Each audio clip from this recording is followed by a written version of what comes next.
আপনি আমার স্বামী নন। প্লিজ চলে যান এখান থেকে। তার মানে এখানেই লুকিয়ে লুকিয়ে কেউ আমার উপর নজর রাখছিল, মানে আমাকে দেখছিল। ইস, কি জানি মেয়েটার এখন কি অবস্থা। যখন লতার সঙ্গে তোমার কথা বলার ওই খবরটা পেলাম না, তখনই আমি বুঝতে পেরে গেছি তুমি আবার আসবে, বারবার আসবে যতক্ষণ তোমার সঙ্গে আরসির দেখা না হয়।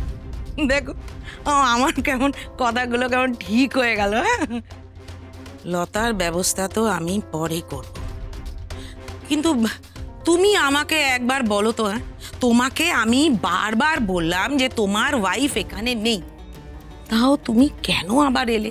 হ্যাঁ, কখনো পুলিশ নিয়ে এলে, কখনো বাড়ির লোক নিয়ে এলে, কখনো একা এলে। এসব কি ঠিক হচ্ছে? এই, আপনার মাথা খারাপ নাকি আমার মাথা খারাপ সেটা প্রমাণ করতে চাইছেন আপনি? আমার স্ত্রী আশি চ্যাটার্জি এই যে আমার সামনে দাঁড়িয়ে রয়েছে, আপনাদের সবার সামনে দাঁড়িয়ে রয়েছে। আপনি কি প্রমাণ করতে চাইছেন? আর এখানে দাঁড়িয়ে দাঁড়িয়ে এতগুলো মিথ্যা কথা বলতে আপনার লজ্জা করছে না? এই লোকটা কি সত্যি বলছে? ও সত্যি তোর স্বামী?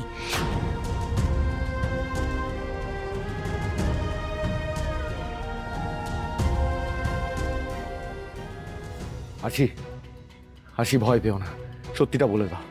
আর তারপরে আমিও দেখি এই মিনাবাইয়ের কত ক্ষমতা যে তোমাকে এখানে আটকে রাখে। হাসি প্লিজ বলে দাও, প্লিজ।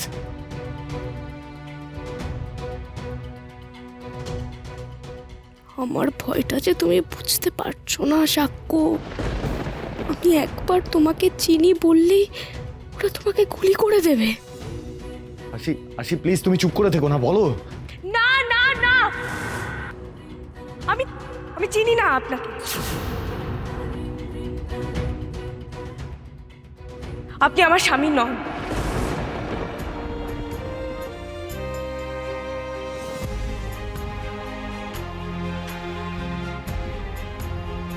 প্লিজ চলে যান এখান থেকে।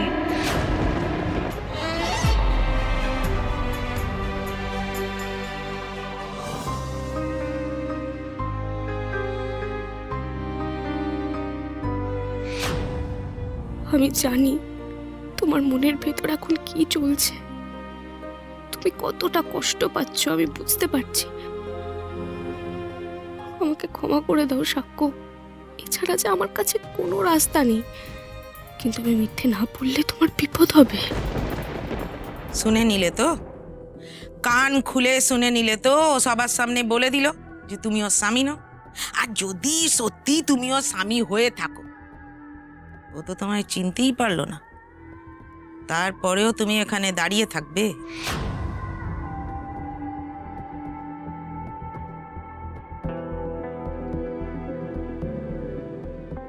না না হাসি, তুমি নিশ্চয়ই আমার কাছ থেকে কিছু লুকোচ্ছ। তোমাকে নিশ্চয়ই ওরা ভয় দেখিয়েছে, তাই তো? আমি সব বুঝতে পারছি। হাসি তুমি জাস্ট একবার মুখ ফুটে বলো। হাসি তোমার ভয় নেই, আমি তো আছি। হাসি প্লিজ বলো, ইউ কান্ট ডু দিস তুমি। হাসি বজরংবলী, ওকে শক্তি দাও, ও যে বড্ড ভেঙে পড়েছে।